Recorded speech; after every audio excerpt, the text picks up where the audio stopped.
বিসমিল্লাহির রহমানির রহিম। আসসালামু আলাইকুম ওয়া রাহমাতুল্লাহ। প্রিয় শিক্ষার্থীরা, ওয়েলকাম টু মুমিনুলস টিচিং হোম।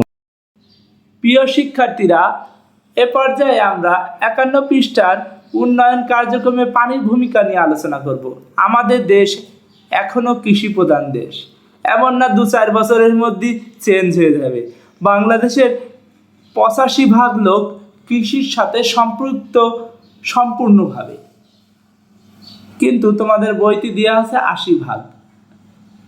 কৃষির উন্নয়ন ছাড়া দেশের উন্নয়ন অসম্ভব। আর সেই কৃষিকাজে সেচের জন্য দরকার পানি, অর্থাৎ পানি ছাড়া কোনোভাবেই উন্নয়ন সম্ভব নয়।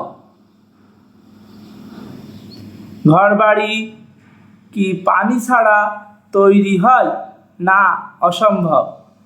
আবার উন্নত বিশ্বের প্রতিটি দেশ শিল্পে যত উন্নত, এমন কোনো শিল্প কারখানা কি আছে যেখানে পানির প্রয়োজন নেই? না, নেই। সকল শিল্প কারখানায় কোনো না কোনো পর্যায়ে পানি ব্যবহার করতে হয়। এই লাইনটা ইম্পর্টেন্ট। সকল শিল্প কারখানায়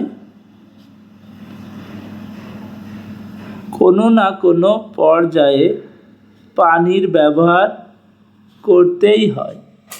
তাহলে আমরা বলতে পারি উন্নয়ন এবং পানি একে অপরের পরিপূরক। উন্নয়ন এবং পানি একে অপরের পরিপূরক। প্রিয় শিক্ষার্থীরা, এই ভিডিওর আলোচনা এতটুকুই ছিল। তোমাদের সকলের জন্য শুভকামনা রইল। সবাই ভালো থাকো, সুস্থ থাকো, মন দিয়ে পড়াশোনা করো। দেখা হবে পরবর্তী কোনো ভিডিওয়। আল্লাহ হাফেজ।